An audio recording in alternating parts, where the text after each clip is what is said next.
The Dodgers have superstars, and they add on top of that. And with the Mets and Yankees, as we start to look ahead to the offseason, and once the World Series is officially over, we'll get more into that.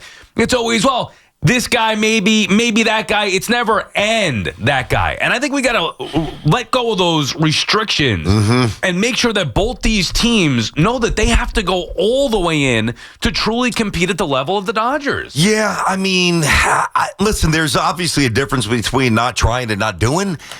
Do you think it's a lack of trying or just a lack of getting it done? I do. I think it's a little bit of both. Yeah, the Yankees could have had Freddie Freeman. Well, I don't know if they could have had him. They could have made him an offer years ago. Yeah. My whole thing back then, this was 2021, 2022, whatever it was, my whole thing was, he's never leaving Atlanta. He doesn't want to leave Atlanta. The Yankees never made him an offer, and then he ends up leaving and going to the Dodgers. Now, the Ohtani thing, the Mets and Yankees both wanted Ohtani. Yamamoto, same thing. Mets and Yankees both wanted Yamamoto, and they kept upping their offer. Like, that to me wasn't a lack of want or effort. That was just a lack of, there's nothing you can do about it. They're going to choose the Dodgers. Okay, well, in that case, you're screwed, but that means you better go over the top for the others.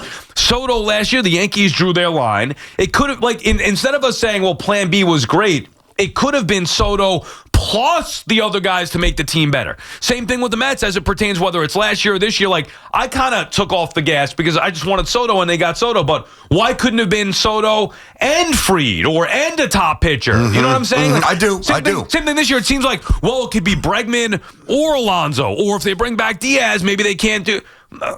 No. If you're trying to win and legitimately compete with the Dodgers, the Brewers may be a nice story. Some of the other little engine that good teams are a nice story. That's not New York. We should have the higher expectations for the Mets. I agree with that. Now, listen, so a couple things here. So the Angels are never going to be a threat to the Dodgers, okay? Once Cohen came with his money, now the Mets' ability to take away from the Yankees, that dynamic has shifted here. So what I don't understand, and I don't pretend to know the origin of this, but there was a point where New York Yankees were the destination for every Japanese star, and now you hear. I guess this came out with Ohtani that the Yankees never had a chance, and that he was always going to go to the Dodgers, and the Dodgers the favorite, the favorite team of the Japanese player. The first time they had a chance too when he went to the Angels, but that's true.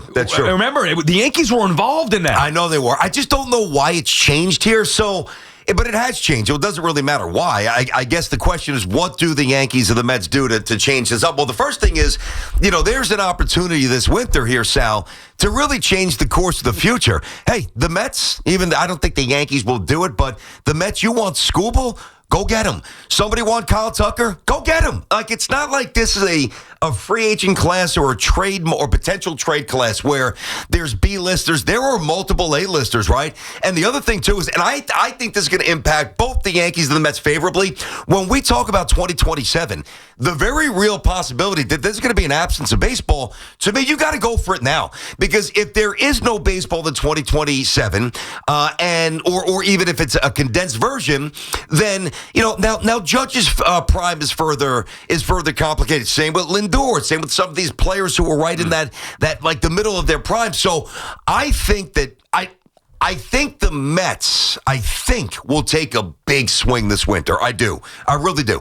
I'm less convinced on the Yankees, but with your ultimate point, I'm with you. There's no reason why there should be the Dodgers and the Yankees and the Mets at the altar bowing to the Dodgers. Go and do the same damn thing. So hard about it. The Ohtani, spend some money. The Ohtani Yamamoto things are immensely frustrating because there was a realistic alternate timeline. Had Ohtani signed with the Yankees years ago, we could have been talking about Shohei Ohtani for the last 5 years as a Yankee, and think about what he's done with the Dodgers. Imagine him doing that with the Yankees. Unfortunately, it wasn't the Yankees' fault. He didn't want them. Okay, he didn't want them when he chose the Angels, and he didn't want them again when he chose the Dodgers. Now, the second time around, the Mets would have been involved as well with Cohen's money.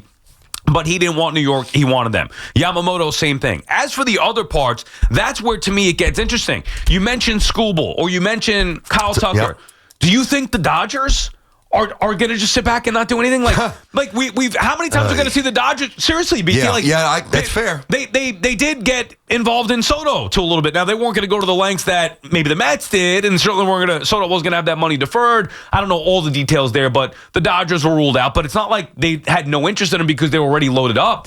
I would expect them to make a run at Kyle Tucker and maybe even make a run at trading for Tarek Skubal. There is no end to the way the Dodgers go out there and acquire star after star star after star. So why then here in New York with two of the richest owners in the sport, with the biggest city in the sport in New York, why would we make it, well, okay, they got this guy and their payroll's this, so you can't go anymore. Like, no, I'm sorry. And I don't want to be greedy, and that's why sometimes I do lay off, but the Mets should be able to re-sign Diaz, bring back Alonso, and upgrade elsewhere, whether it's Skubal, whether it's Bregman. I know that not always spending money means you're going to have success. However, the Mets specifically are in a spot where they do have to overspend to make up for lost time here, where the Yankees may be a different position. They do. The Mets have to close. The Mets need pitching. Yeah. There's no doubt about that. Mets need another sticker, too, as well. So, and the Yankees need some stuff. I just don't know.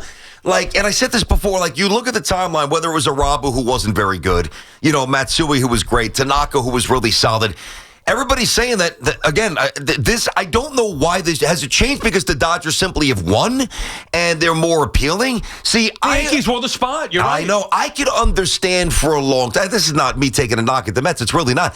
But I can understand why for a long time, like the star Japanese player never viewed the Mets as a real destination. Number one, the Wilpons were never coughing up the money. And number two, they weren't championship viable enough. Like they weren't the Yankees, right? No, not only that, they weren't the brand. In Japan, that you grow up seeing the Yankees. And the Dodgers now. Now. But it used to be the Yankee thing. To your point, you mentioned Tanaka, you mentioned Matsui. The Yankees were the team that would land the premier superstar from Japan. Yeah, there was a point, Sal, and this is really your ultimate point, although you stretch it out to the Mets, which I get as well. There was a point any time, and I would just sit back there, and Yankee fans, I'm not alone with this. Like, so-and-so, Japanese superstar, about to hit the market. I'm like, all right, when are we getting him? When is he posting? Yeah. When does he come? In what position? Where's he hitting? Is he behind A-Rod? Is he after A-Rod? Is he behind this guy? Now, it just hasn't worked out that way. I don't know why. I will say this, and this is the sheer reality of one thing that nobody really wants to address or really even want to say. I'll say it, and I'm from here, like you, so it's not a knock. New York is brutal. I mean, now the traffic in LA, and stuff? Taxes, California is even more broken than we are. So, but the weather, like if you look at, and again, I'm not going to get into the taxes and this, but just a broad, like a little shot here. Taxes stink in both places. Traffic stinks in both places. So, what has become more appealing from the Dodgers versus the Yankees and now the Mets? Well, the weather and now the winning. That's it. But like even the Knicks, like when you're a free agent, also the travel to Japan. That's absolutely a big deal. Good point. But that was always the case. Like, that's true. When Arabu and Hideki and those guys, that it didn't dissuade them.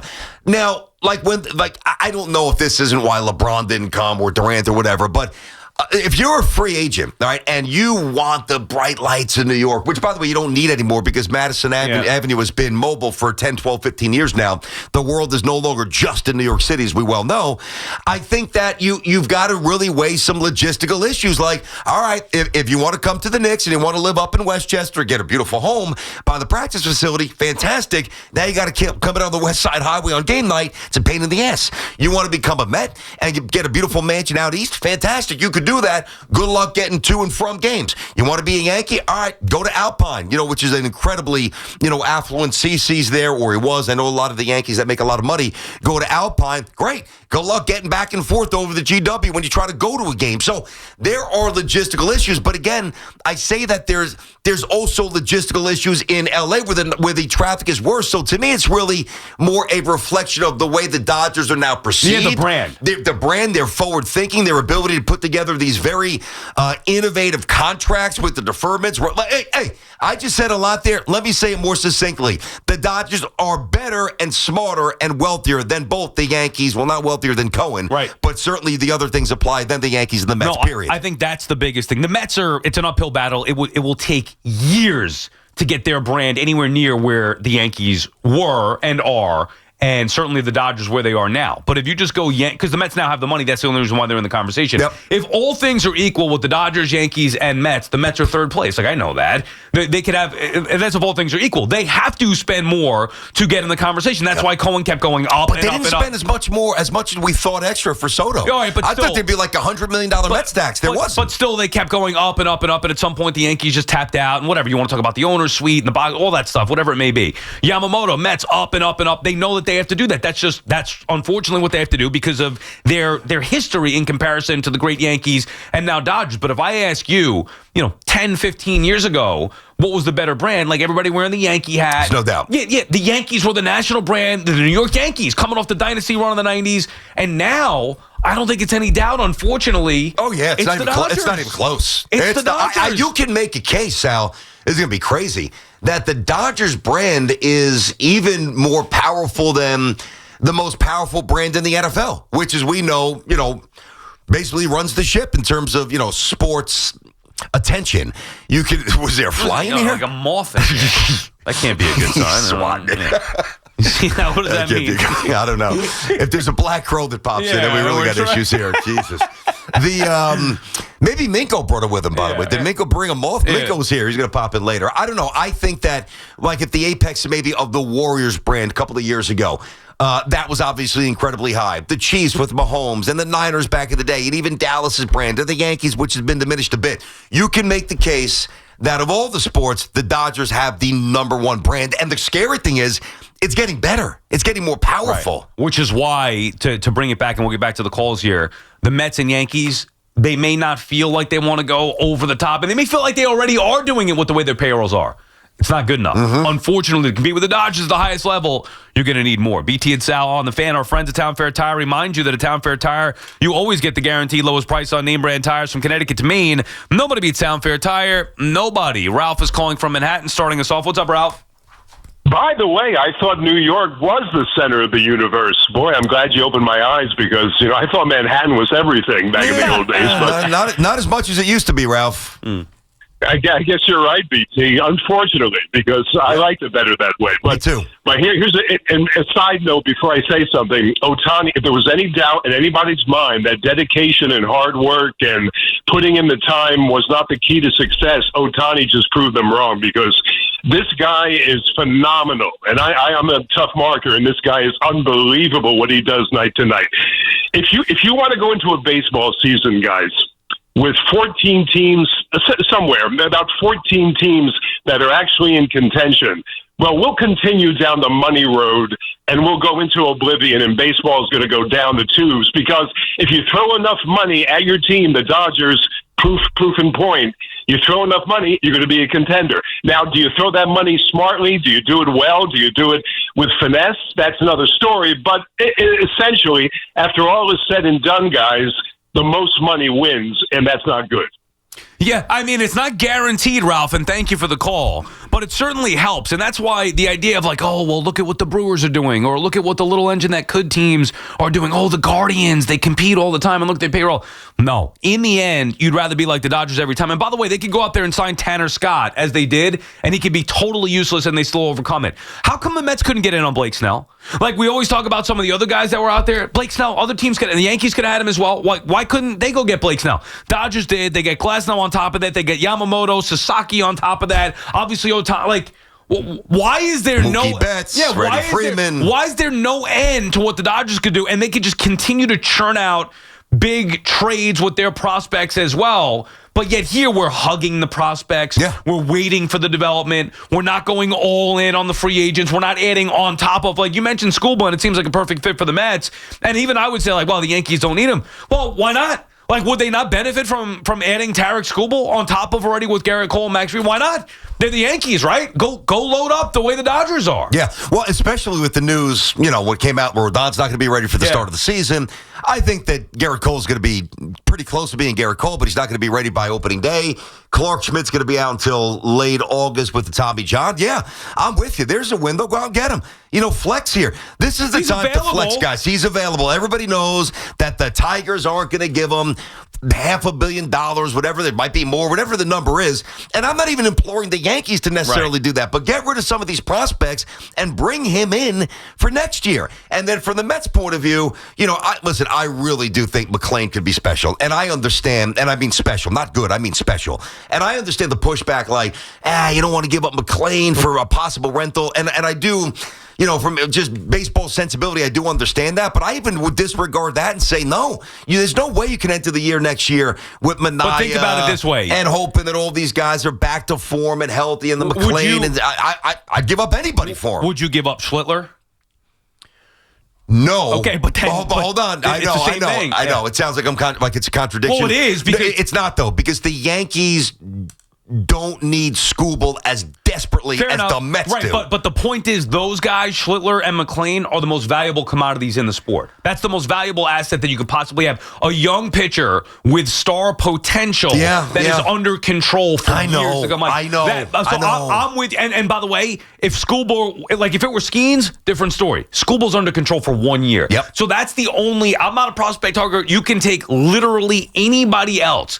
You want Alvarez, you want Mauricio, you want Ben, you want Jet Williams, like from a Met perspective for Skubal. Literally, it's Sproat, Entong, like multiple others. You could have anybody else. McLean's the one thing. Same with Schlittler for me. Like you could have Dominguez, you could have Spencer Jones, you could have Lombard if you want. Like to get Skubal, you could have. Those are the guys we're talking about here.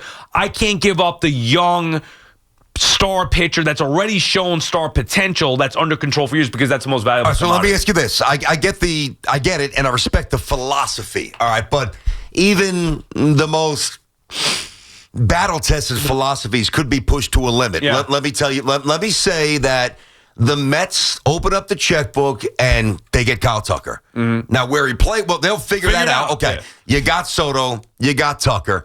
I'll even say that they're able to bring Pete on a deal, that's better than last year. Not quite as nuts as some people, 6 or 7. That's not going to happen. Basically, what I'm saying is the Mets load up for 2026. You're still not giving up those guys. You're not giving up McLean for that one push for the World Series. Because to me, he's a number 2. So, and also you could just say that you would just go sign him next year. Like, I know what you're saying, and maybe there is a world where you can convince me if it were McLean straight up for Skubal. You know what I mean? Like, I'm not giving up anything else. It's going to have to be more than that. That's not going to get it done. Well, but then I'm not. Then you just could like Schlittler for Skubal straight up wouldn't get it done. You're going to have to give up more. But you Skubal. could have. But the Yankees could get him, and the Mets could get him too. I think without giving up Schlittler or McLean. And by the way, the point is, it's not about whether we would do like that's a separate conversation. It's more about going for it. Yeah. You're going for it. Yeah, and going for it is not like, well, we had a nice plan B. Correct. Or, well, we signed Soto and now Yeah. No, like it's not, listen, guys, this is not about the Yankees or the Mets being viable or being really good. That's obviously, now the Mets have more work to do, but both teams are going to be right in the mix next year. There's no doubt about that. This is about taking a swing for the fences that really neither team has taken in a long time. I mean, don't just try to squeak one over the right field wall. Let's go top tank. Let's go. Go nuts this offseason. Yankee fans are pissed. Listen, we aired the press conference. We aired Boone and we aired Cashman. We aired it a lot. Then we took all the calls. Not a single Yankee fan was happy with the way the season ended, and rightfully so. And the way the Mets season ended, Met fans were disgusted, and rightfully so. So get in the box, dig in, and try to hit 450. There's big names out there. Let's go. 888-808-1019, BT and Sal on the Fan.